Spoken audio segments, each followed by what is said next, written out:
الله وبركاته. الحمد لله رب العالمين والصلاة والسلام على خير خلقه محمد وعلى آله وصحبه أجمعين ومن تبعهم بإحسان إلى يوم الدين. أما بعد، أعوذ بالله من الشيطان الرجيم. بسم الله الرحمن الرحيم. فاذكروني أذكركم واشكروني ولا تكفرون. رب اشرح لي صدري ويسر لي أمري واحلل عقدة من لساني يفقهوا قولي. تمام قسم کی تعریفات و توصیفات حمد و ثنا اللہ رب العالمین کی شایان شان ہے کہ جس نے ہم سب کو ایک بار پھر رمضان المبارک کا خیر و برکت کا، تقدس کا، پاکیزگی کا، گناہوں سے معافی کا مہینہ عطا فرمایا. بے شمار درود و سلام نازل ہو اس کے تمام انبیاء رسول پر، خاص طور سے اس کے آخری نبی رسول جناب محمد رسول اللہ صلی اللہ علیہ وسلم پر، آپ کے آل و اصحاب، آپ کی ازواج مطہرات اور قیامت تک صحیح معنوں میں آپ کی اتباع کرنے والے لوگوں پر، آمین. محترم سامعین اور معزز خواتین، ہم اور آپ جانتے ہیں کہ رمضان المبارک کا مہینہ قرآن کریم کے نزول کا مہینہ ہے، اور ہم یہ بات بھی جانتے ہیں کہ ہر سال رمضان المبارک کے مہینے میں جبرائیل امین علیہ السلام نبی اکرم صلی اللہ علیہ وسلم کے پاس نازل شدہ قرآن کریم کا دور کروانے کے لیے تشریف لایا کرتے تھے. بلکہ جس سال آپ صلی اللہ علیہ وسلم کا انتقال ہوا اس سال جبرائیل امین نے نازل شدہ پورے قرآن کا 2 بار دور کروایا.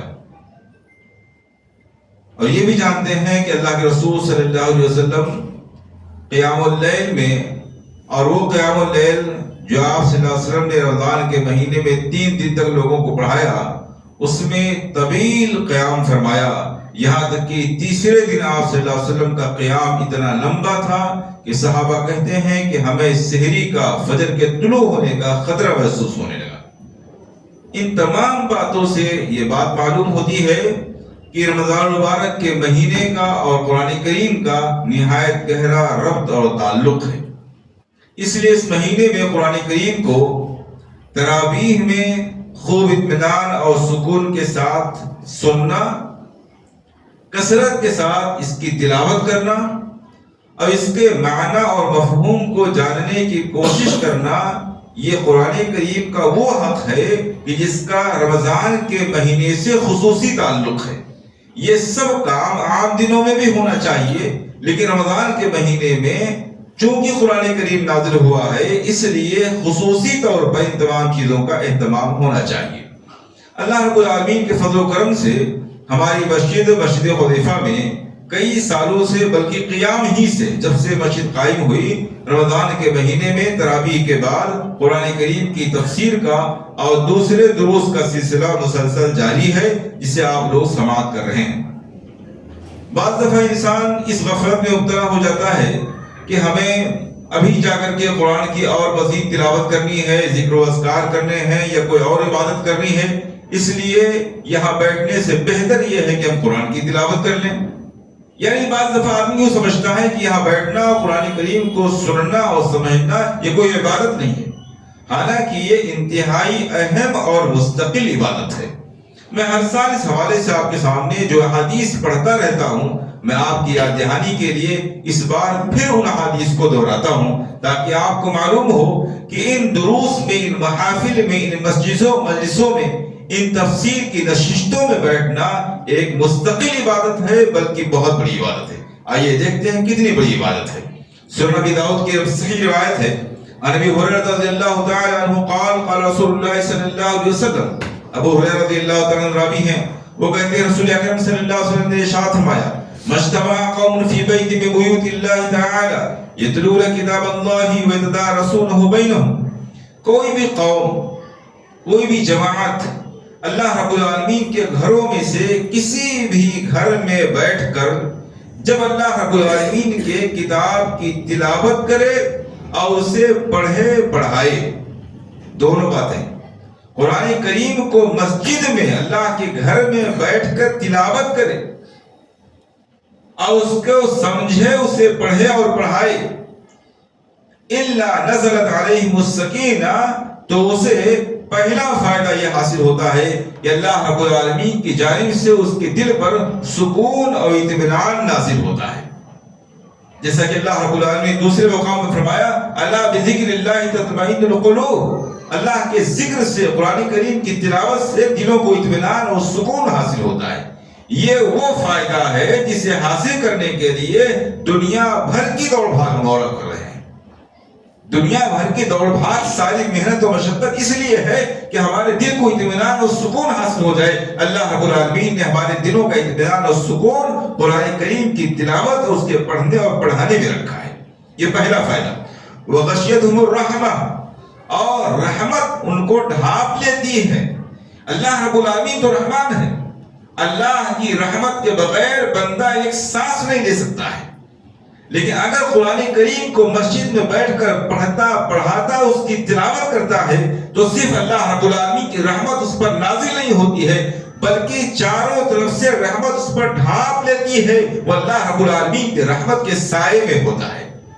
آپ اندازہ کیجئے کہ اللہ رب العالمین کی رحمت کے سائے میں جو بندہ ہو جائے، جس کو اللہ رب العالمین اپنی رحمت سے ڈھانپ لے، اس کے لیے پھر مشکلات اور پریشانیاں اور دشواریاں کہاں سے جنم لے سکتی ہیں. تو جو آدمی دشواریوں سے بچنا چاہتا ہے، جو چاہتا ہے کہ اللہ رب العالمین کی رحمت اس کو ڈھانپ لے، اس کا نسخہ یہ ہے کہ قرآن کریم کو مسجد اللہ کی مسجدوں میں بیٹھ کر تلاوت کرے، اس کے پڑھے پڑھائے سمجھے. وَحَفَّظَهُمُ الْمَلَائِكَةُ، اور اللہ رب العالمین کی رحمت کے فرشتے اسے ڈھانپ لیتے ہیں، اسے اپنے پروں سے ڈھک لیتے ہیں. وَذَكَرَهُمُ اللَّهُ فِي مَا عِندَهُ، اور اللہ رب العالمین ایسے لوگوں کا تذکرہ فرشتوں کی محفل میں کرتا ہے. انتہائی خوش نصیبی کی بات ہے کہ اللہ رب العالمین ہمارا اور آپ کا ایسی مجلسوں میں بیٹھنے والے لوگوں کا نام لے لے کر کے فرشتوں کی محفل میں تذکرہ کر رہا ہے، تعریفیں کر رہا ہے کہ فلاں ابن فلاں آج فلاں میں مسجد میں بیٹھ کر کے ہماری کتاب اللہ کو پڑھا رہا ہے، اس کو سیکھنے کی کوشش کر رہا ہے. اللہ رب العالمین ہماری تعریف فرشتوں کی محفل میں فرما رہا ہے. کتنی عظیم نعمت ہے. آئیے دوسری حدیث کے حوالے سے دیکھتے ہیں. صحیح بخاری کی روایت ہے. عن ابی ہریرہ رضی اللہ تعالی عنہ قال قال رسول اللہ صلی اللہ علیہ وسلم. ابو ہریرہ رضی اللہ تعالی عنہ راوی ہیں، وہ کہتے ہیں اللہ کے رسول صلی اللہ علیہ وسلم نے ارشاد فرمایا ان للہ ملائکۃ یطوفون فی الطرق یلتمسون اہل الذکر. اللہ رب العالمین کے بہت سے خاص فرشتے ہیں جن کا صرف یہی کام ہے کہ وہ تمام راستوں پر پوری روئے زمین میں چل پھر کر کے اللہ کا ذکر کرنے والے لوگوں کو تلاش کرتے ہیں. اس کے علاوہ کوئی کام ہی نہیں ان کا. اللہ کا ذکر کرنے والے، نماز پڑھنے والے، تلاوت کرنے والے، قرآن کو پڑھنے پڑھانے والے لوگ، ایسے لوگوں کو ڈھونڈتے ہیں، تلاش کرتے ہیں. فَإِذَا وَجَدُوا قَوْمًا يَذْكُرُونَ اللَّهَ تَنَادَوْا هَلُمُّوا إِلَىٰ حَاجَتِكُمْ. جب وہ کسی جماعت کو اللہ کا ذکر کرتے ہوئے پاتے ہیں تو اپنے دوسرے ساتھیوں کو آواز دیتے ہیں، ان کو پکارتے ہیں، آؤ اپنی ضرورت کی طرف. جن لوگوں کو تم تلاش رہے تھے آ جاؤ، وہ ہمیں مل گئے ہیں. فَيُحِفُّونَهُمْ بِأَجْنِحَتِهِمْ إِلَى السَّمَاءِ الدُّنْيَا. تو یہ فرشتے آسمان دنیا تک، یہ آسمان جو ہم کو نظر آ رہا ہے، یہاں تک اپنے پروں سے ایسے لوگوں کو ڈھانپ لیتے ہیں. اتنی بڑی تعداد میں فرشتے ہوتے ہیں اور اس طرح آ کر جمع ہو جاتے ہیں کہ ایسی محفل کے لوگوں کو، ایسے لوگوں کو اپنے پروں سے آسمانی دنیا تک ڈھانپ دیتے ہیں. حدیث پر یقین ہے اور ہونا بھی چاہیے، تو اس کی روشنی میں ہم سب کی محفلوں میں اس قدر فرشتے ہیں کہ وہ اپنے پروں سے آسمانی دنیا تک ہم کو ڈھانپے ہوئے ہیں. قال فيسألهم ربهم. محفل ختم ہو جاتی ہے، درس ختم ہو جاتا ہے، فرشتے واپس اپنے رب کے پاس جاتے ہیں تو اللہ رب العالمین ان سے سوال کرتا ہے، ان سے پوچھتا ہے وَهُوَ أَعْلَمُ مِنْهُمْ. حالانکہ وہ تو ان سے بھی زیادہ جاننے والا ہے. اللہ رب العالمین تو علام الغیوب ہے، وہ سب کو جانتا ہے، لیکن اس کے باوجود فرشتوں کو جتلانے کے لیے، اپنی رحمت کا ذکر کرنے کے لیے، بندوں کی تعریف کرنے کے لیے اللہ رب العالمین فرشتوں سے پوچھتا ہے ما یقول عبادی. جس محفل میں آپ لوگ تھے، جہاں اللہ کا ذکر ہو رہا تھا، میرے بندے کیا کہہ رہے تھے؟ قالوا يقولون يسبحونك ويكبرونك ويحمدونك ويمجدونك. اللہ کے رسول صلی اللہ علیہ وسلم فرماتے ہیں کہ وہ فرشتے جواب دیتے ہیں کہ الہ عالمین وہ لوگ تیری تسبیح کر رہے تھے، تیری تکبیر اور بڑائی بیان کر رہے تھے، تیری حمد و ثنا بیان کر رہے تھے، تیری مجد اور تیری بزرگی بیان کر رہے تھے. یہ ہے ذکر کا معنی. ذکر کا وہ معنی نہیں ہے جو اہل ذکر نے صوفیہ حضرات نے اپنی مجلسوں میں گڑھ رکھا ہے. مختلف قسم کی آوازیں نکالنا اور مختلف قسم کے کلمات کو مختلف انداز سے بولنے کو جو ذکر کہتے ہیں، قرآن اور حدیث میں اس قسم کے ذکر کا کوئی ثبوت نہیں ہے. ذکر سے مراد اللہ رب العالمین کی حمد و ثنا، اس کی تحمید، سبحان اللہ، الحمدللہ، اللہ اکبر، اس طرح کے کلمات کو بولنا ہے. اور فیقول هل رأونی، اللہ رب العالمین فرشتوں سے پوچھتا ہے کیا ان بندوں نے مجھے دیکھا ہے؟ یہ بندے جو میری تعریف میں لگے ہوئے ہیں کیا ان لوگوں نے مجھے دیکھا ہے؟ اور فیقولون لا واللہ ما رأوک، اللہ کے رسول صلی اللہ علیہ وسلم فرماتے ہیں کہ فرشتے جواب دیتے ہیں کہ نہیں، اللہ کی قسم ان میں سے کسی نے آپ کو نہیں دیکھا ہے. ہمیں سے کسی نے اللہ رب العالمین کو دیکھا ہے؟ فرشتے کہتے ہیں اللہ کی قسم ان لوگوں نے آپ کو نہیں دیکھا. اور فیقول وکیف لو رأونی، اللہ رب العالمین پوچھتا ہے کہ اگر یہ مجھے دیکھ لے تو ان کا کیا حال ہوگا؟ ہمارا کیا خیال ہے یہ بندے اگر مجھے دیکھ لے تو ان کا حال کیا ہوگا؟ قال یقولون، اللہ کے رسول صلی اللہ علیہ وسلم فرماتے ہیں کہ فرشتے جواب دیتے ہیں لو رأوک كانوا اشد لك عبادة واشد لك تمجيدا واكثر لك تسبيحا. اے اللہ اگر یہ تجھے دیکھ لے تو جتنی عبادت کر رہے ہیں اس سے زیادہ عبادت کرنے لگیں گے، جتنی تیری بڑائی بیان کر رہے ہیں اس سے زیادہ تیری بڑائی اور حمد و ثنا بیان کرنا شروع کر دیں گے. قال یقول فما يسألونی، اللہ کے رسول صلی اللہ علیہ وسلم پوچھتے ہیں، فرماتے ہیں کہ اللہ رب العالمین فرشتوں سے پوچھتا ہے یہ لوگ کیا چاہتے ہیں، ان کا سوال کیا ہے، ان کی دعا، ان کا مطالبہ کیا ہے، یہ سارا ذکر کس لیے کر رہے ہیں؟ قال يسألونك الجنہ، فرشتے کہتے ہیں اے اللہ یہ لوگ تجھ سے جنت کا سوال کرتے ہیں. معلوم یہ ہوا کہ جنت طلب کرنے کے لیے دعا کرنا، عبادت کرنا یہ کوئی غلط کام نہیں ہے، بلکہ یہ ایک بنیادی مقصد ہے. ویسا نہیں ہے جیسا اہل تصوف کہتے ہیں کہ یہ کمزور ایمان ہے کہ ایک انسان اپنے مطلب اور مقصد کے لیے بات کرے. دراصل یہی بنیادی مقصد ہے کہ اللہ رب العالمین ہم سے راضی ہو جائے، اپنی جنت سے نواز دے.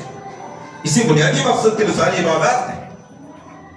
فرشتے بتاتے ہیں کہ اللہ تجھ سے جنت کا سوال کرتے ہیں. قال یقول هل رأوها، اللہ کے رسول صلی اللہ علیہ وسلم فرماتے ہیں کہ اللہ رب العالمین فرشتوں سے پوچھتا ہے کیا ان لوگوں نے جنت دیکھی ہے؟ یہ جنت کا مطالبہ کر رہے ہیں کیا ان لوگوں نے جنت دیکھی ہے؟ قال یقولون لا واللہ یا رب ما رأوها، فرشتے کہتے ہیں اللہ کی قسم ان لوگوں نے جنت نہیں دیکھی ہے. قال یقول فکیف لو انهم رأوها، اللہ رب العالمین پوچھتا ہے کہ اگر یہ لوگ جنت دیکھ لیں تو ان کا کیا حال ہوگا؟ قال یقولون، فرشتے جواب دیتے ہیں لو انهم رأوها كانوا اشد عليه حرصا واشد لها طلبا واعظم فيها رغبة، اگر یہ دیکھ لیں تو جتنی ان کو جنت کی لالچ ہے اس سے زیادہ لالچ ہو جائے گی، جتنی جنت کی طلب ہے اس سے زیادہ ہو جائے گی، جتنا جنت کا شوق ہے اس سے زیادہ بڑھ جائے گا. قال فمما يتعوذون، اللہ رب العالمین پوچھتا ہے اچھا یہ کس سے پناہ طلب کر رہے ہیں، کس چیز سے بچنا چاہتے ہیں؟ قال یقولون من النار، اللہ کے رسول صلی اللہ علیہ وسلم فرماتے ہیں کہ فرشتے جواب دیتے ہیں اے اللہ یہ جہنم سے بچنا چاہتے ہیں. قال یقول وهل رأوها، اللہ رب العالمین پوچھتا ہے کہ کیا ان لوگوں نے جہنم کو دیکھا ہے؟ قال یقولون لا واللہ ما رأوها، اللہ کے رسول صلی اللہ علیہ وسلم فرماتے ہیں کہ فرشتے جواب دیتے ہیں اللہ کی قسم ان لوگوں نے جنت نہیں دیکھی ہے. قال یقول فکیف لو رأوها، اللہ رب العالمین پوچھتا ہے کہ اگر یہ جہنم کو دیکھ لیں تو ان کا کیا حشر ہوگا، کیا حال ہوگا؟ قال یقولون، فرشتے جواب دیتے ہیں لو رأوها كانوا اشد منها فرارا واشد لها مخافا، اگر یہ جنت جہنم کو دیکھ لیں تو جتنا آج ڈرتے ہیں اس سے زیادہ ڈرنے والے، جتنا آج بچتے اور بھاگتے ہیں اس سے زیادہ بچنے اور بھاگنے والے بن جائیں. قال فیقول فاشهدکم، اب یہ بات ہے جو میں اصل بیان کرنا چاہتا ہوں جس کے لیے پوری حدیث ہے. اللہ رب العالمین اہل ذکر، قرآن کے پڑھنے پڑھانے اور ذکر کرنے والے اور تسبیح اور تحلیل میں لگے ہوئے لوگوں کے تعلق سے فرماتا ہے فرشتوں سے فاشهدکم انی قد غفرت لهم، اے فرشتوں میں تمہیں گواہ بنا کے کہہ رہا ہوں کہ میں ایسی مجلس میں بیٹھے ہوئے سارے کے سارے لوگوں کی مغفرت کا اعلان کرتا ہوں. اتنا بڑا اجر و ثواب ہے اللہ کے ذکر اور قرآن کے پڑھنے اور پڑھانے اور اس کے سمجھنے اور اس کی تفسیر کی محفلوں میں بیٹھنے کا، کہ اللہ رب العالمین اس مجلس کے اندر موجود تمام قسم کے لوگوں کی مغفرت کا اعلان فرماتا ہے اور فرشتوں کو اس پر گواہ بناتا ہے۔ اس سے زیادہ بڑھ کر کون سی عبادت ہو سکتی ہے؟ نماز، روزہ، حج، زکوٰۃ، کوئی ایک عبادت آپ بتائیں کہ جس کے کرنے والے شخص کے سلسلے میں اللہ رب العالمین نے یہ فرمایا ہو کہ عبادت کرنے کے بعد میں اس کی مغفرت کا اعلان کرتا ہوں۔ کوئی ایک عبادت آپ ایسی ہو تو بتائیں جس کے بارے میں اللہ رب العالمین نے فرمایا ہو عبادت اس نے انجام دیا، اب اس کے بعد میں نے مغفرت کا اعلان کر دیا۔ فرشتہ کہتا قال یقول ملک من الملائکہ، اللہ کے رسول صلی اللہ علیہ وسلم فرماتے ہیں کہ وہاں موجود فرشتوں میں سے ایک فرشتہ کہتا ہے فیہم فلان لیس منہم، اللہ تو نے تو سب کی مغفرت کا اعلان فرما دیا، حالانکہ اس مجلس میں ایک فلاں آدمی ایسا بھی بیٹھا ہے جو ان لوگوں میں سے نہیں ہے، وہ اللہ کا ذکر نہیں کر رہا، وہ اللہ کی تسبیح، تحلیل، قرآن کے پڑھنے پڑھانے سیکھنے میں مشغول نہیں تھے، انما جاء لحاجہ، وہ اپنی کسی ضرورت کے تحت آ کر کے بیٹھا ہوا ہے، اپنی کسی خاص ضرورت کے لیے آگے بیٹھا ہے، تیرے ذکر کے لیے آیا ہی نہیں اس مجلس میں۔ اللہ رب العالمین فرماتا ہے ہم الجلساء لا یشقی بہم جلیسہم، یہ ایسی مجلس ہے کہ جو آدمی اپنی ضرورت کے لیے بھی آ کے بیٹھ گیا میں اسے بھی محروم نہیں کروں گا۔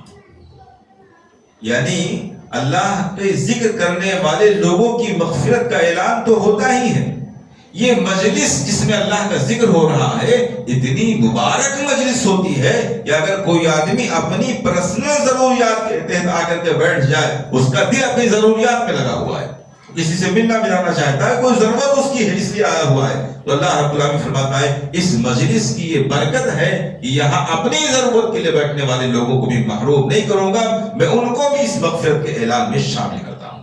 اتنی بڑی فضیلت ہے۔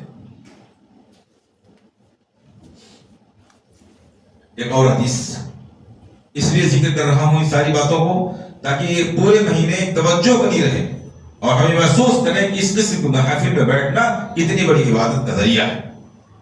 سنن ابن ماجہ کی روایت ہے عن كثير بن قيس قال كنت في مسجد دمشق فأتاه رجل فقال يا أبا الدرداء أتيتك من المدينة مدينة رسول الله صلى الله عليه وسلم لحديث بلغني أنك تحدث به عن النبي صلى الله عليه وسلم۔ کثیر بن قیس کہتے ہیں کہ میں دمشق کی شام کی سیریا کی مسجد میں بیٹھا ہوا تھا، ایک آدمی آیا اور اس نے حضرت ابو درداء رضی اللہ تعالیٰ عنہ کو مخاطب کر کے کہا کہ میں نبی اکرم صلی اللہ علیہ وسلم کے شہر مدینہ سے آیا ہوا ہوں، مجھے معلوم ہوا ہے کہ آپ کے پاس کوئی حدیث ہے جو آپ اللہ کے رسول صلی اللہ علیہ وسلم کے حوالے سے بیان کر رہے ہیں، یعنی میں ایک حدیث رسول سننے کے لیے مدینہ سے چل کر دمشق آیا ہوا ہوں جو تقریباً 1350 کلومیٹر ہے۔ ایک آدمی مدینہ سے مدینہ الرسول سے دمشق 1350 کلومیٹر تقریباً چل کر کے آیا ہے ایک حدیث حاصل کرنے کے لیے۔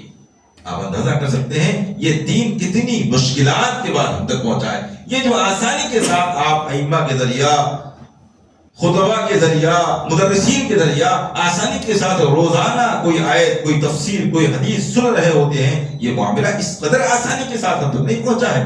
ایک ایک آدمی نے ایک ایک حدیث کے لیے اتنا لمبا سفر کیا۔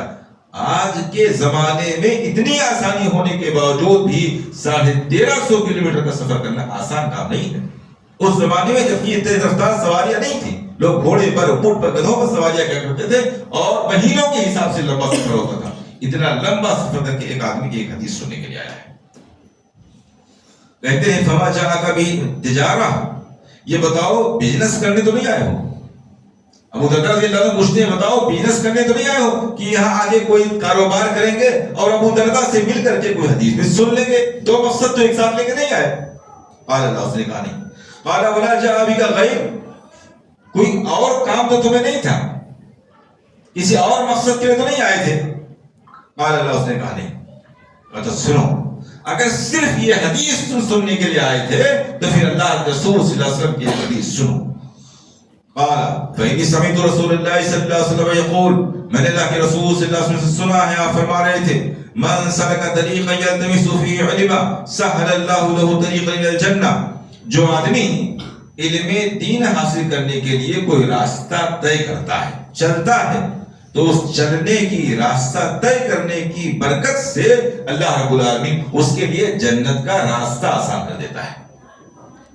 آپ جانتے ہیں اللہ کی توفیق کے بغیر کسی قسم کا عمل کرنا اور جنت کا راستہ آسان ہونا ممکن ہی نہیں ہے۔ جنت کا راستہ آسان کر دیتا ہے، یعنی ایسے اعمال کی توفیق عطا فرما دیتا ہے اور ایسے راستے کی رہنمائی کر دیتا ہے جس پر چل کر انسان جنت کا مستحق اور حقدار بن جائے۔ کس بنیاد پر؟ آدمی علم حاصل کرنے کے لیے، چھوٹا سا بھی دین کا علم حاصل کرنے کے لیے اگر چلتا ہے تو اس چلنے کی خیر اور برکت یہ ہے کہ پوری زندگی اللہ رب العالمین اس کے لیے خیر کا، جنت کا راستہ آسان کر دیتا ہے۔ وَإِنَّ الْمَلَائِكَةَ لَتَضَعُ أَجْنِحَتَهَا لِطَالِبِ الْعِلْمِ، اور علم دین حاصل کرنے والے بندے سے خوش ہو کر اللہ کے فرشتے اپنے بازو بچھا دیتے ہیں، خوشی کا اظہار کرنے کے لیے، رضامندی ظاہر کرنے کے لیے اپنے بازو فرشتے بچھا دیتے ہیں۔ وَإِنَّ طَالِبَ الْعِلْمِ يَسْتَغْفِرُ لَهُ مَنْ فِي السَّمَاءِ وَالْأَرْضِ حَتَّى الْحِيتَانِ فِي الْمَاءِ، اور علم دین حاصل کرنے والے شخص کے لیے آسمان اور زمین کی تمام مخلوقات دعائیں مغفرت کرتی ہیں۔ ایک آدمی زندگی بھر صرف استغفار میں لگا رہ جائے، کسی ضرورت، کھانے پینے اور ضروریات کے لیے بھی نہ اٹھے، زندگی بھر استغفار کرتا رہے، تب بھی وہ اتنا بھی استغفار نہیں کر سکتا ہے جتنا ایک سیکنڈ میں کائنات کے تمام لوگ استغفار کریں گے۔ آسمان و زمین میں جتنے بھی لوگ ہیں، چرند پرند، حیوانات، فرشتے، جن، جو بھی ہیں، سب اللہ رب العالمین کے حکم سے اس کی استغفار میں، اس کے لیے دعائیں مغفرت کرنے میں لگے رہتے ہیں۔ حتی الحیتان فی الماء، یہاں تک کہ پانی میں مچھلیاں بھی ایسے شخص کے لیے دعائیں مغفرت کرتی ہیں۔ اس سے بڑی عبادت کیا ہو سکتی ہے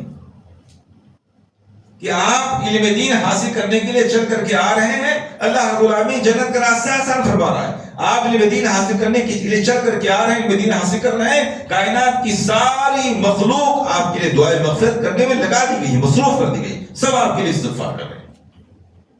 تو بجائے خود عبادت کرنے کے یہ زیادہ افضل طریقہ ہے کہ آپ وہ کام کریں کہ کائنات کی ساری مخلوق آپ کے استغفار میں، دعائیں مغفرت میں لگ جائے۔ وَإِنَّ فَضْلَ الْعَالِمِ عَلَى الْعَابِدِ كَفَضْلِ الْقَمَرِ عَلَى سَائِرِ الْكَوَاكِبِ، عالم کی فضیلت، علم حاصل کرنے والے کی، علم رکھنے والے کی فضیلت عبادت کرنے والے شخص پر ایسے ہی ہے جیسے سارے تاروں پر چاند کی فضیلت۔ سارے تاروں پر چاند کو جو فضیلت حاصل ہے، وہی فضیلت ایک عالم کو عبادت کرنے والے شخص پر حاصل ہے۔ اس لیے طالب علم بن جائے، طالب علم ہی عالم ہوتا ہے، طالب علم ہی عالم ہوتا ہے، طالب علم ہوئے بغیر کوئی عالم نہیں ہو سکتا ہے۔ تو جو آج طالب علم ہے وہی کل دین کی جانکاری رکھنے والا ہے، دین کا عالم ہوگا، اور عالم کی فضیلت عابد پر ہے۔ یعنی ایک آدمی علم دین حاصل کرنے میں لگا ہوا ہے، ایک آدمی عبادات میں لگا ہوا ہے، جو عبادت میں لگے ہوئے آدمی پر علم حاصل کرنے والے کی فضیلت ایسے ہی ہے جیسے آسمان کے تاروں پر چاند کی فضیلت۔ ان العلماء هم ورثۃ الانبیاء، علماء انبیاء کے وارث ہیں۔ ان الانبیاء لم یورثوا دینارا ولا درہما، انبیاء دینار اور درہم کو وراثت میں چھوڑ کر نہیں جاتے ہیں۔ انما ورثوا العلم فمن اخذه اخذ بحد وافر، وہ علم چھوڑ کر کے جاتے ہیں، وراثت میں علم چھوڑ کے جاتے ہیں۔ تو جس نے علم حاصل کیا وہ اللہ کے رسول صلی اللہ علیہ وسلم کی وراثت کو کما حقہ بھرپور طریقے سے حاصل کر لیا۔ اسی لیے اللہ کے رسول صلی اللہ علیہ وسلم نے ارشاد فرمایا، خیرکم من علم القرآن من تعلم القرآن وعلمہ، تم میں سب سے زیادہ بہتر، سب سے زیادہ افضل، سب سے زیادہ اجر و ثواب والا، سب سے زیادہ فضیلتوں والا وہ آدمی ہے جو قرآن کریم کو سیکھے اور سکھائے۔ اس سے زیادہ فضیلت والا آدمی دنیا میں کوئی نہیں۔ یہ انہی تمام فضیلتوں کی بنیاد پر جو میں نے آپ کے سامنے ذکر کی، اللہ کے رسول صلی اللہ علیہ وسلم کے فرمانے کی سب سے بہتر آدمی وہ ہے جو قرآن کریم کو سیکھے اور سکھائے۔ الحمدللہ ہم لوگ اس مجلس میں قرآن کریم کے سیکھنے اور سکھانے کا اہتمام کریں گے، اس لیے ہمیں چاہیے اس ان مجلسوں کو غنیمت سمجھیں اور اس اجر و خیر کو، اس ثواب کو، اس برکت کو حاصل کرنے کے لیے مسلسل پورے رمضان ایسی مجلسوں میں شرکت کی کوشش کریں۔ یہ آپ کی نفلی عبادات اور تہجد وغیرہ وغیرہ سے زیادہ افضل ہے۔ آپ جانتے ہیں کہ یہ قرآن کریم کی تفسیر کی محفل ہے۔ آج کے اس درس میں سورہ فاتحہ کے حوالے سے کچھ باتیں آپ کے سامنے ذکر کی جائیں گی۔ آپ جانتے ہیں سورہ فاتحہ کے مختلف نام ہیں، اور ناموں کا الگ الگ ہونا، بہت زیادہ نام ہونا، یہ زیادہ فضیلت کی دلیل ہوتی ہے۔ جیسے اللہ رب العالمین کے بہت زیادہ نام ہیں، اور ہر نام اللہ رب العالمین کی کسی نہ کسی صفت کو، خوبی کو جتلا رہا ہے، بتلا رہا ہے۔ رسول اللہ صلی اللہ علیہ وسلم کے بہت زیادہ نام ہیں، وہ اللہ رب رسول صلی اللہ علیہ وسلم کی صفات کو، خوبیوں کو بتلاتے ہیں۔ ایسے سورہ فاتحہ کے بہت زیادہ نام ہیں، اور بہت زیادہ ناموں کا ہونا اس کی فضیلت بتا رہا ہے۔ انہی ناموں میں سے ایک نام ہے الفاتحہ۔ فاتحہ کے معنی کسی چیز کو شروع کرنے والی اور کھولنے والی چیز۔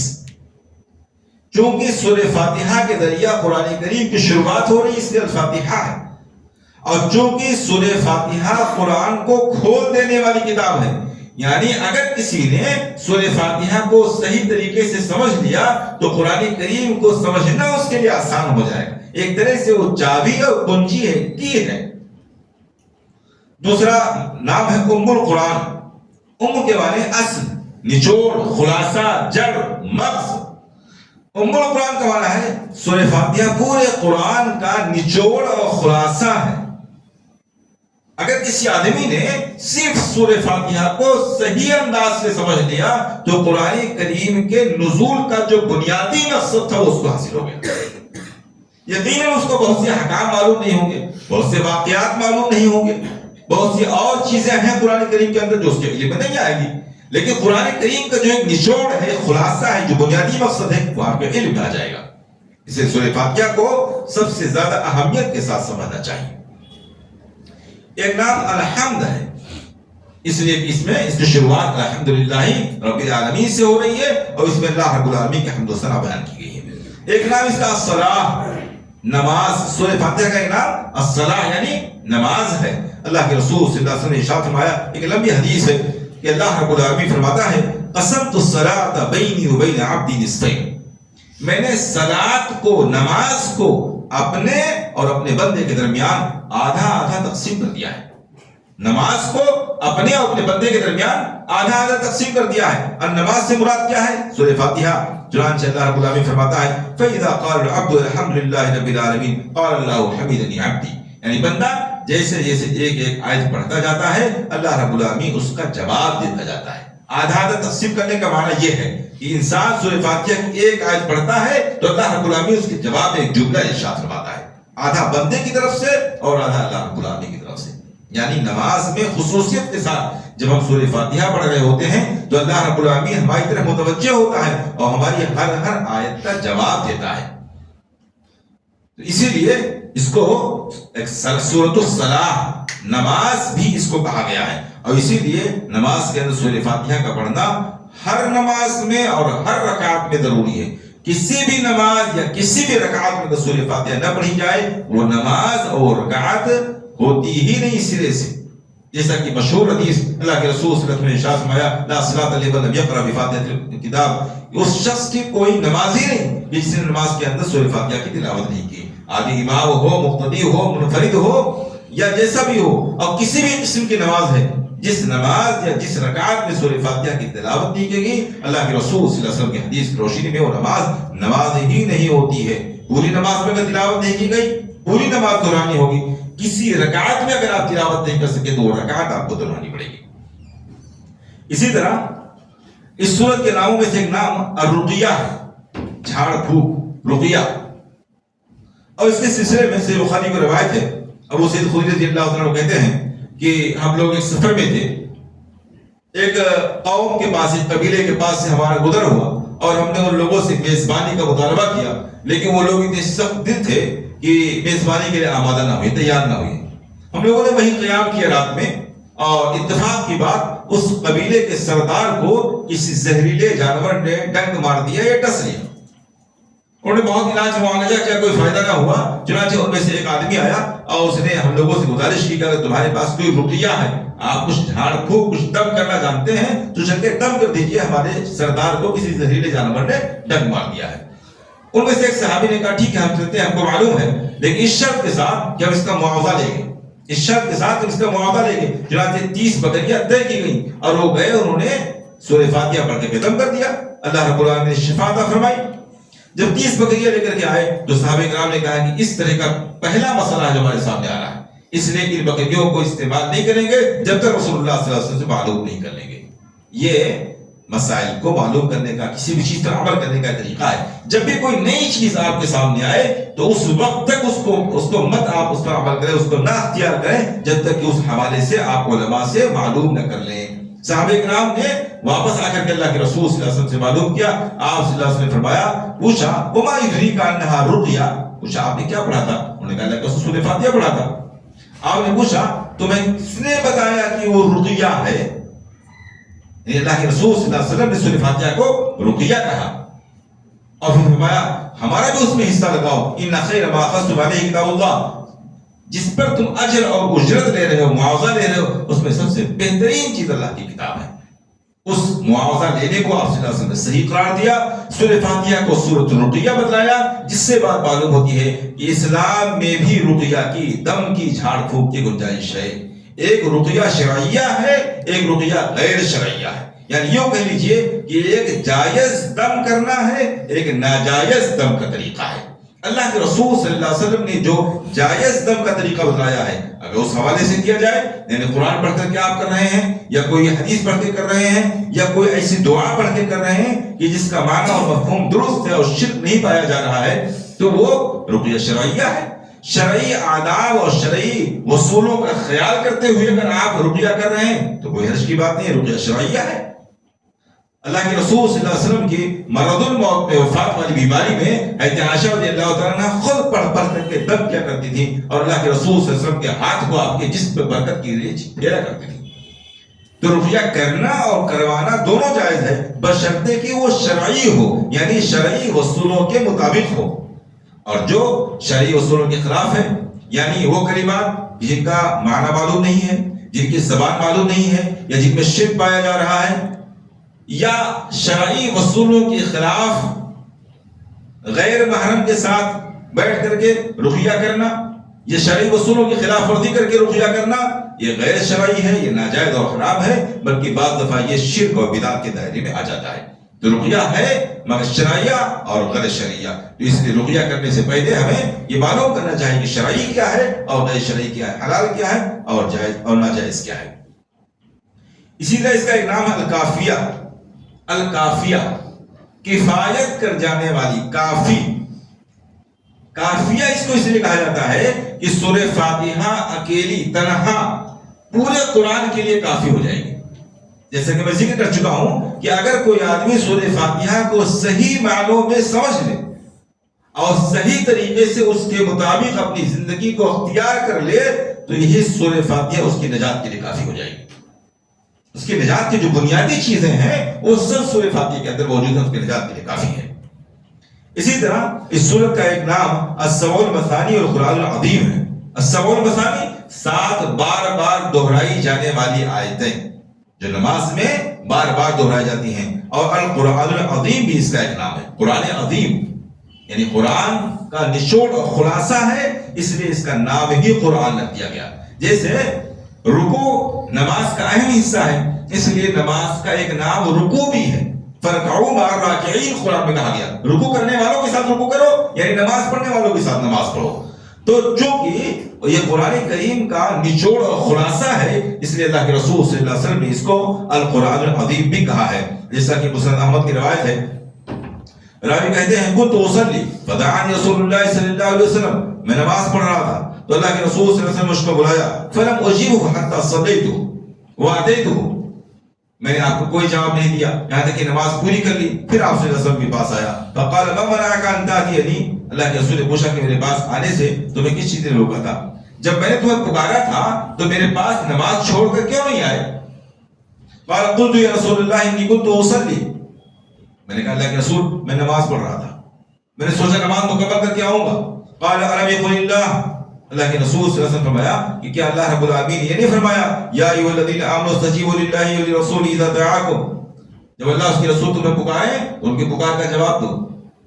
اس لیے علماء نے کہا ہے کہ اگر کوئی آدمی نفلی نماز پڑھ رہا ہے اور اس کے والدین اسے آواز دیں تو نفلی عبادت کو، نفلی نماز کو چھوڑ کر والدین کی پکار کا جواب دینا ضروری ہے۔ نفلی نماز، فرض نماز ہے تو اس کو مکمل کیا جائے گا، نفلی نماز ہے نماز وہیں چھوڑ کر کے والدین کی پکار کا جواب دینا ضروری ہے۔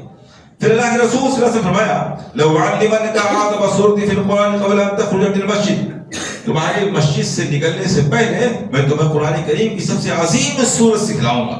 قال فاخذ بيدي، راوی کہتے ہیں اللہ کے رسول صلی اللہ علیہ وسلم نے ہاتھ پکڑ لیا۔ فلما اراد ان يخرج من المسجد، جب آپ صلی اللہ علیہ وسلم نے مسجد سے نکلنے کا ارادہ فرمایا، قلت یا رسول اللہ انك قلت، میں نے کہا کہ اللہ کے رسول آپ نے ارشاد فرمایا تھا کہ میں مسجد سے نکلنے سے پہلے آپ کو قرآن کی سب سے عظیم سورت سکھاؤں گا۔ قال نعم، اب فرمایا ہاں۔ الحمدللہ رب العالمین، وہ سورت جو قرآن کریم کی سب سے عظیم سورت ہے وہ الحمدللہ رب العالمین والی سورت الحمد ہے۔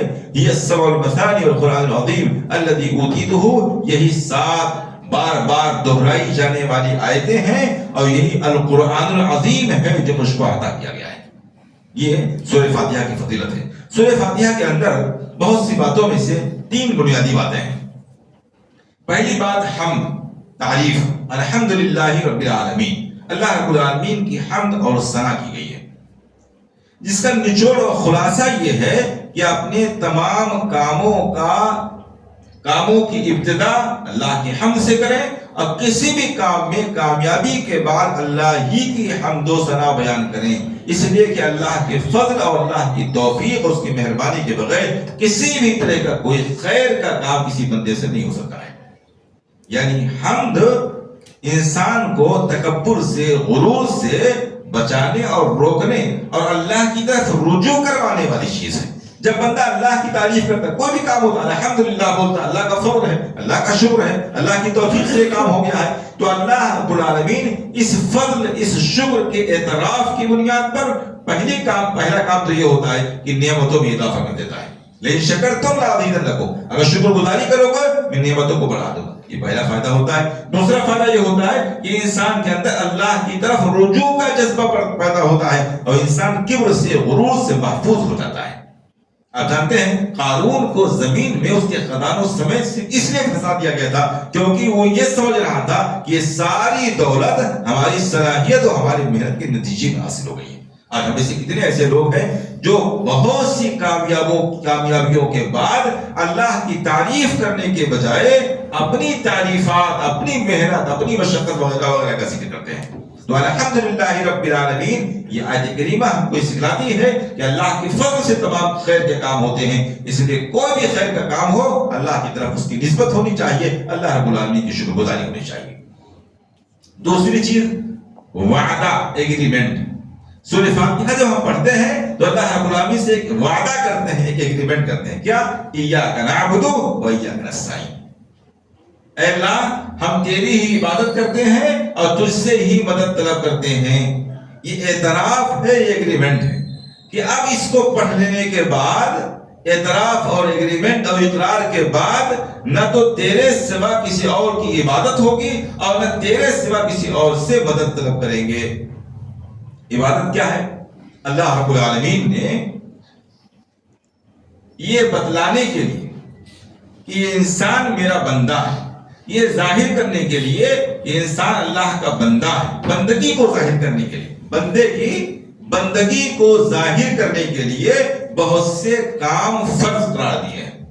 اس کے پیچھے بظاہر، ظاہری طور پر نہ بندے کا کوئی فائدہ ہے نہ اللہ رب العالمین کا کوئی فائدہ ہے۔ ہم بہت سے کام فائدے کے تحت کرتے ہیں، مثلا کوئی بزنس کر رہا ہے، فائدے کے تحت دولت حاصل ہو جائے، اس کو علم حاصل کر رہا ہے، اسٹوڈنٹ ہے اس لیے کہ اس کو علم حاصل ہو جائے، ڈگری اس کو حاصل ہو جائے۔ لیکن آپ دیکھتے ہیں کہ بہت سے دین کے کام آپ صرف اور صرف اس لیے حاصل کرتے ہیں کہ اللہ کا حکم ہے، اس کے پیچھے کوئی دوسرا مقصد نہیں۔ نماز پڑھنے آپ آئے ہیں، زکوٰۃ آپ دے رہے ہیں، حج آپ کر رہے ہیں، عمرہ آپ کر رہے ہیں، اس کے پیچھے کوئی مقصد کچھ نہیں سوائے اس کے کہ اللہ رب العالمین نے ہم پر فرض قرار دیا۔ کیوں؟ تاکہ انسان اعتراف کرے، انسان دکھلائے اور یہ معلوم پڑے کہ انسان اللہ کا بندہ ہے۔ وہ جھکتا ہے اللہ کے سامنے، اللہ کو سجدہ کرتا ہے، جیسے بادشاہوں کے دربار میں ایک رواج جو چلا آ رہا تھا کہ جب آدمی بادشاہ کے دربار میں جاتا تھا تو اس کو سلام کرتا، جس کو فرشی سلام، جھک کر کے سلام کرنا بولتے تھے۔ اگر کوئی شخص بادشاہ کے دربار میں جائے اور اس قسم کی تعظیم کا سلام نہ کرے تو اس سے بادشاہ یہ سمجھے گا کہ یہ ہمارا باغی ہے، یہ ہماری حکومت کو، ہماری بادشاہ تسلیم نہیں کرتا ہے۔ ایسے اللہ رب العالمین نے یہ اعتراف کے لیے کہ بندہ میری ہی بندگی کر رہا ہے، میرا باغی نہیں ہے، مجھے چھوڑ کر غیروں کے در پہ سر نہیں جھکا رہا ہے، بہت سے کاموں کو اس نے مخصوص کر دیا ہے۔ روزہ، نماز، حج، زکوٰۃ، قربانی، نذر و نیاز، قسم کھانا، یہ سب عبادت کے کام ہیں جو صرف اور صرف اللہ رب العالمین کے لیے۔ ایاک نعبد میں بندہ اس بات کا اعتراف کرتا ہے کہ تیرے علاوہ کسی اور کی بندگی نہیں کریں گے، وایاک نستعین، اور جب بندگی تیری کر رہے ہیں تو مدد بھی تجھ سے ہی طلب کریں گے۔ یعنی ظاہری چیزیں جن میں ایک انسان دوسرے کی مدد کر سکتا ہے، مثلا آپ کسی سے گلاس پانی طلب کریں، مدد کرنے کی طاقت رکھتا ہے، ڈوبنے والا کسی کو پکارے، بچانے کی انسان طاقت رکھتا ہے، بہت سے اور کام ایسے ہیں جس میں کرنے کے اللہ رب العالمین انسان کو طاقت دی ہے۔ اس کے سلسلے میں تو اللہ رب العالمین نے فرمایا وَتَعَاوَنُوا عَلَى الْبِرِّ وَالتَّقْوَىٰ وَلَا تَعَاوَنُوا عَلَى الْإِثْمِ وَالْعُدْوَانِ، نیکی اور تقویٰ کے کام میں ایک دوسرے کی مدد کرو۔ خود حضرت عیسیٰ علیہ السلام نے فرمایا تھا مَنْ أَنصَارِي إِلَى اللَّهِ، اللہ کے دین کے لیے کون میری مدد کرنے والا ہے؟ عیسیٰ علیہ السلام نے کہا تھا۔ تو دنیاوی معاملات میں جس میں ایک انسان دوسرے کی مدد کر سکتا ہے، اس میں مدد کرنا اور مدد طلب کرنا یہ دونوں جائز ہیں۔ لیکن وہ کام جس کا اختیار انسان کو دیا ہی نہیں گیا، فطری طور پر جو انسان کے اختیار سے باہر رکھا گیا ہے، وہ طاقت کسی میں تصور کر لینا اور اس کے لیے مدد طلب کرنا، یہ شرک کے دائرے میں آتا ہے۔ اس میں اسی بات کا ایگریمنٹ ہے کہ انسان کو، بندے کو جس چیز کا اختیار اور جس چیز کی طاقت دے دی گئی ہے، اس میں ہم تجھ سے ہی مدد طلب کریں گے، غیر اللہ سے کسی غیر سے مدد طلب نہیں کریں گے۔ مثال کے طور پہ روزی طلب کرنا، بارش طلب کرنا، موسم کی تبدیلی کی بات کرنا، فتح اور شکست کی بات کرنا، یا اولاد کی بات کرنا، یا صحت کی بات کرنا، یا موت اور بیماری کی بات کرنا، یہ سب وہ چیزیں ہیں کہ جن کا اختیار صرف اور صرف اللہ رب العالمین نے اپنے پاس رکھا ہے۔ یدبر الامر من السماء الى الارض، اس کائنات کے سارے نظام کو اللہ رب العالمین خود چلا رہا ہے۔ اب اس سلسلے میں کسی سے مدد طلب کرنا، یہ غیر اللہ سے مدد طلب کرنا ہے جو شرک ہے۔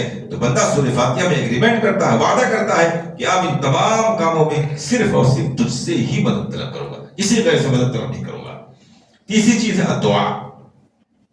سورہ فاتحہ کے آخر میں کیا ہے؟ اهدنا الصراط المستقیم صراط الذین، یہاں سے آخر تک دعا ہے، اور اتنی اہم دعا ہے کہ اس کے سلسلے میں علامہ ابن تیمیہ رحمہ اللہ فرماتے ہیں انفع الدعاء واعظمه واحکمه دعاء الفاتحہ، تمام قسم کے دعاؤں میں سب سے زیادہ نفع بخش دعا۔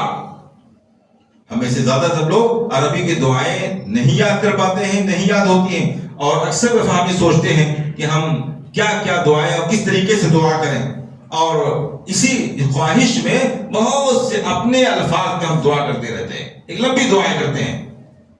سورہ فاتحہ مختصر الفاظ میں سب سے جامع دعا ہے، انفع الدعاء، سب دعاؤں میں سب سے زیادہ نفع بخش دعا، اس سے زیادہ نفع بخش کوئی دعا نہیں۔ وَأَعْظَمُهُ، اور سب سے زیادہ عظمت والی دعا، وَأَحْكَمُهُ، اور سب سے زیادہ مضبوط اور پختہ اور پائیدار دعا، دعا الفاتحہ، سورہ فاتحہ والی دعا ہے۔ اِذَا الصِّرَاطَ الْمُسْتَقِيمَ صِرَاطَ الَّذِينَ، اس لیے کہ بندہ اس میں اللہ رب العالمین سے ہدایت طلب کر رہا ہے۔ اگر اللہ رب العالمین بندے کو ہدایت دے دے گا تو سیدھے ہدایت کا معنی سیدھے راستے کی رہنمائی کرنا، سیدھا راستہ معلوم ہو جائے گا بندے کو، گمراہیوں سے، غلط راستوں سے بچنا اس کے لیے آسان ہو جائے گا، اور ہدایت کا دوسرا معنی توفیق، سیدھا راستہ بھی معلوم ہو جائے گا اور سیدھے راستے پر چلنے کا جذبہ یعنی توفیق بھی دل میں پیدا ہو جائے گی۔ اس کے بعد کیا چاہیے انسان کو؟ اس لیے اہدنا الصراط المستقیم سے آخر تک کی جو دعا ہے، یہ دعاؤں میں سب سے زیادہ افضل دعا ہے۔ اپنی نمازوں میں، تشہد میں یا اور دعاؤں میں سورہ فاتحہ کو ضرور شامل رکھنا چاہیے۔ اور اسی لیے آپ دیکھیے اللہ کے رسول صلی اللہ علیہ وسلم نے ہمیں بہت سی دعائیں سکھائی ہیں جن میں ہدایت کا خصوصیت کے ساتھ تذکرہ ہے۔ یہ جو وتر میں ابھی ہم لوگوں نے پڑھا اللہم اہدنا فیمن ہدیت، عظیم الشان دعا ہے، ضروری نہیں کہ آپ وتر میں پڑھیں، جب چاہیں آپ پڑھیں، عظیم الشان دعا ہے۔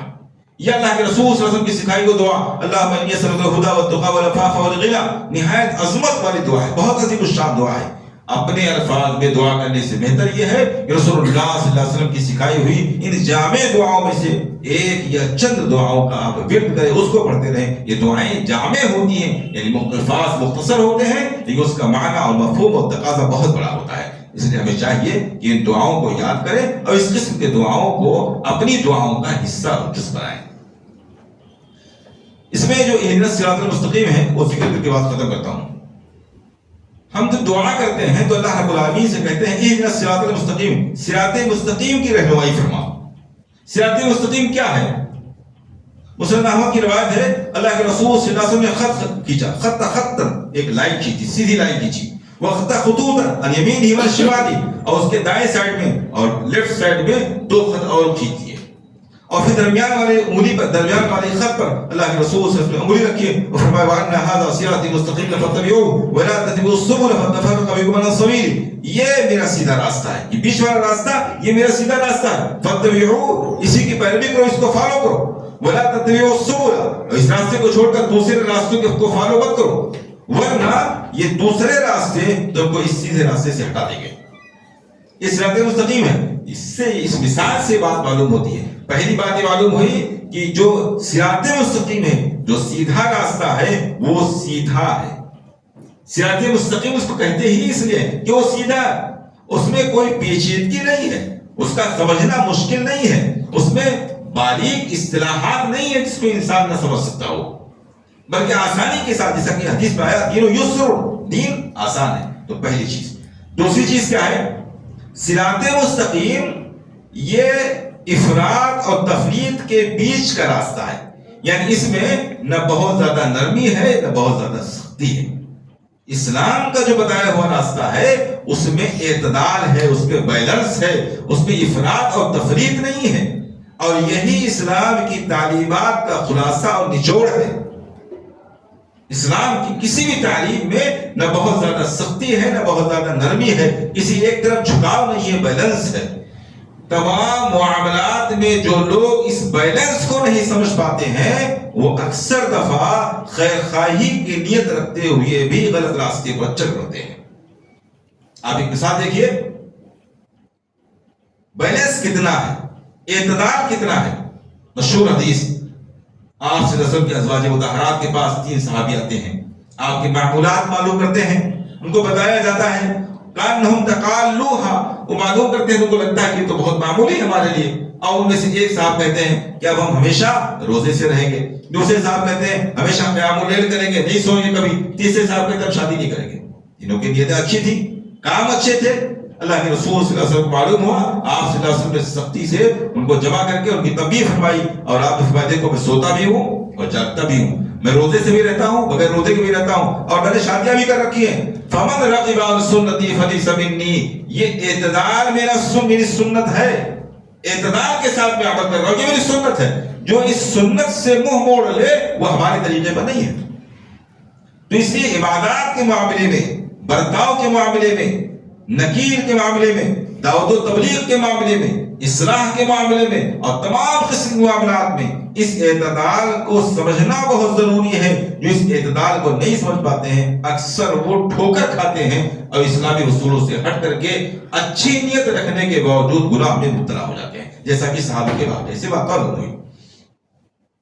تیسری بات معلوم ہوئی کہ اسلام کا جو راستہ ہے، صراط مستقیم جو ہے، وہ ویسا نہیں ہے جیسا کہ بعض لوگ مثال دیتے ہیں کہ ایک ہال ہے، ایک قلعہ ہے، اس کے مختلف دروازے ہیں، آپ جس دروازے سے آئیں گے اس ہال کے اندر پہنچیں گے۔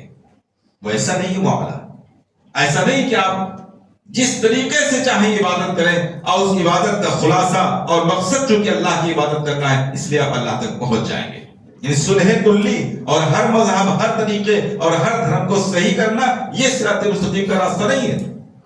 اسی لیے اللہ کے رسول صلی اللہ علیہ وسلم نے اپنے سیدھے راستے پر انگلی رکھنے کے بعد جو آیت کریمہ تلاوت کی، اس میں اللہ رب العالمین نے فرمایا کہ وَأَنَّ هَذَا صِرَاطِي مُسْتَقِيمًا فَاتَّبِعُوهُ وَلَا تَتَّبِعُوا السُّبُلَ فَتَفَرَّقَ بِكُمْ عَنْ سَبِيلِهِ، اور اس سیدھے راستے کو چھوڑ کر دوسرے راستوں پر مت چل پڑنا، ورنہ یہ دوسرے راستے تمہیں اس سیدھے راستے سے بالکل الگ کر دیں گے۔ ایسا نہیں ہوگا کہ دوسرے راستوں پر چل کر کے آگے چل کر کے پھر اسی راستے سے آپ مل جاؤ اور اسی حال میں اسی قلعے میں پہنچ جاؤ۔ اگر دوسرے راستوں کو آپ نے اختیار کیا تو سیدھے راستے سے آپ کو دور کر دیں گے۔ اس لیے اسلام کا جو راستہ ہے، جو صراط مستقیم ہے، وہ سیدھا ہے، درمیانی ہے، اعتدال والا ہے، اور وہ صرف ایک ہے۔ اور وہ کون سا ہے؟ کتاب اللہ اور سنت رسول اللہ کا راستہ، صحابہ کرام کے فہم اور ان کے منہج کا راستہ۔ اس لیے اس صورت کو کما حقوق سمجھنا اور اس کے اعتراف کو، اس کے اقرار کو اور اس کی دعا کو سمجھ کر کے اپنی زندگی میں اس کو فالو کرنا، یہ قرآن کریم کا ایک بنیادی اصول اور قرآن کریم کا نچوڑ ہے۔ ہمیں اور آپ کو چاہیے کہ قرآن کریم کو خصوصی طور پر سورہ فاتحہ کو پورے اہتمام کے ساتھ پڑھیں، سمجھیں، تاکہ ہماری زندگی صراط مستقیم پر گامزن رہے۔ اللہ رب العالمین سے دعا ہے کہ ہمیں کتاب و سنت کو صحیح معنوں میں سننے سمجھنے، اس پر عمل کرنے اور اس کے تقاضوں کو پورا کرنے کی توفیق عنایت فرمائے، آمین۔ وآخر دعوانا الحمدللہ رب العالمین۔ کوئی سوال وغیرہ ہو تو ذکر کر سکتے ہیں، خواتین کی طرف سے کوئی سوال ہو تو بھیج سکتے ہیں۔